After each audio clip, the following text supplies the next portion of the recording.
Hello everyone, welcome back to GMS Political Talk. Today I'm going to talk about the budget, the talk of the town. Right? Everybody is very excited about this budget because everybody is expecting it to be an election budget. A lot of goodies will be given to all of us by the God of fortune. Right? But I'm not going to focus on that. Right? I'm going to focus on the nature of the budget from a national perspective and whether this budget really timely in solving some of the very critical problems that we are facing. The economic downturn, economic impact caused by the Wuhan virus is a crisis. If we are not careful, we might have a very bad recession coming in. A lot of people will lose their job. Right now, PAP put out a budget. Mr. Heng Swee Keat say is deficit. You have a deficit of over 10 billion, nearly $11 billion in deficit. And the claim is expansionary in nature. What do you actually mean by expansionary? A very quick explanation about that. Right? Expansionary budget means the impact on the economy in the coming year, this current financial year. It will be spending more money than what it have gotten out of the economy to create an excess demand, a greater demand on the economy, on the market. So to boost up economic activities so that it could cushion the negative impact of the Wuhan virus crisis. This is what it means, expansionary, the net effect. However, it is well known that in Singapore, we have a very unique way of calculating total revenue of the government. Why? Because we do not include land sales revenue into the revenue of the budget. The land sales can be as much as 13 billion as stated in 2017. We'll take it somewhere around, on average, about $10 billion per year. Right? So you are taking out $10 billion out of the economy by selling land, and you stuff it away into the reserve straight away without mentioning how you are going to spend in the budget. That's what PAP has been doing all along for the past decades. So this act is actually contractionary impact on the market because you are sucking out money on the economy. Right? So you are already 10 billion short of demand, of money spending in the economy. So when you say that overall, you have a deficit of 11 billion, is that great? No, not at all. Not at all. At most, it is a so-called balanced budget. Right? However, on top of this unique way of calculating the revenue, which doesn't reflect very well on the total impact of a budget on the economy aggregate demand. Right? We have another problem of the way PAP deal with our budget. There are two components: special transfers, that means giving money to people, transfer this to that and all that, especially to through the passion card, $100 to the passion card holders and all that. That's special transfers. The other part is actually transferring of money into endowment fund and trust fund. For example, in this budget, they say that they are going to put $6 billion away to be used as GST credit or vouchers for the next 5 years. This is what they have done with the Pioneer Generation Package as well. I think, if I'm not wrong, it's about $6 billion or so into one trust fund. Stuff it inside. It's actually a saving. It's not an immediate spending.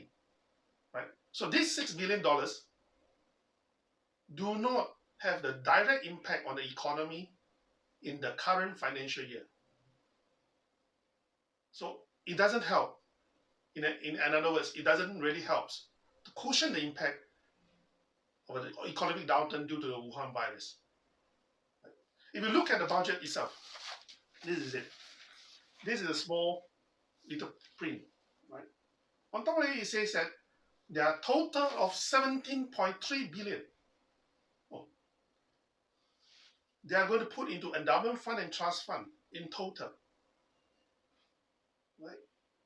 And these funds include something like the $5 billion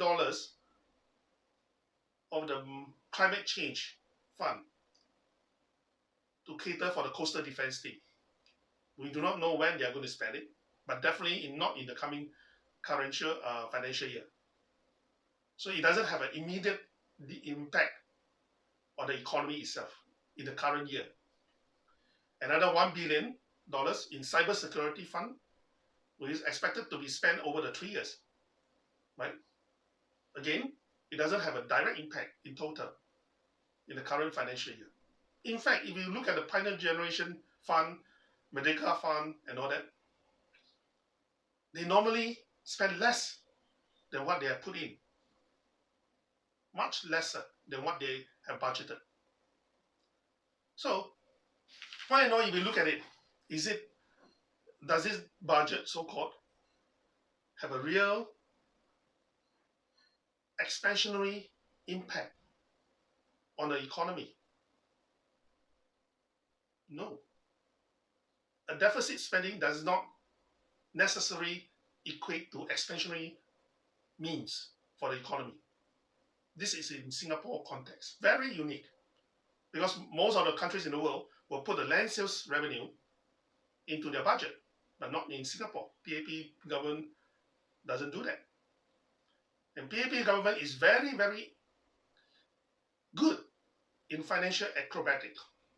It says that they will have about 18.6 billion from the contribution of the investment return contribution from the reserve, right? 18.6 billion came in. But 17.3 billion stuffed away in some trust fund, which most likely is going to be managed by the reserve as well. We do not know.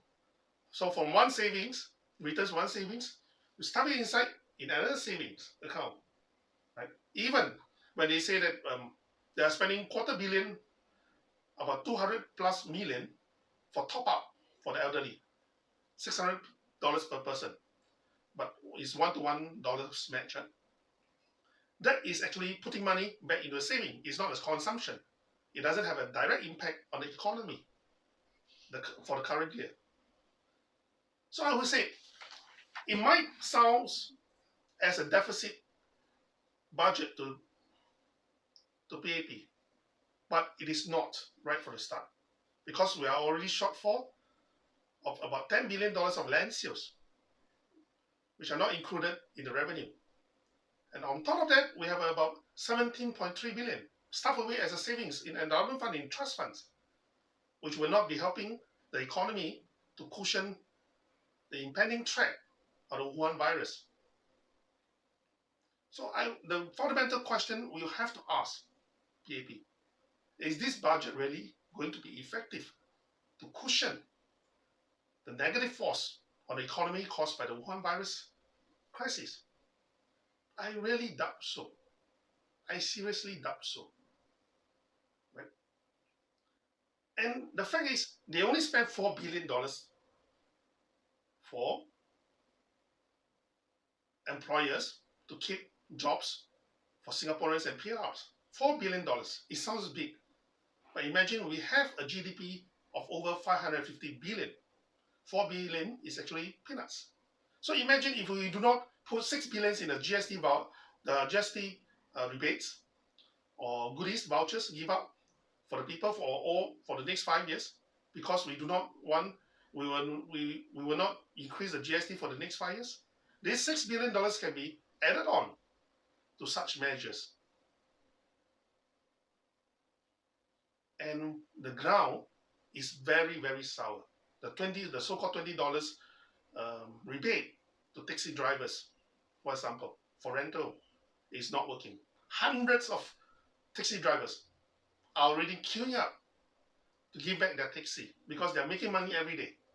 Even with the $20 rebate, they are not making money They're losing money every day.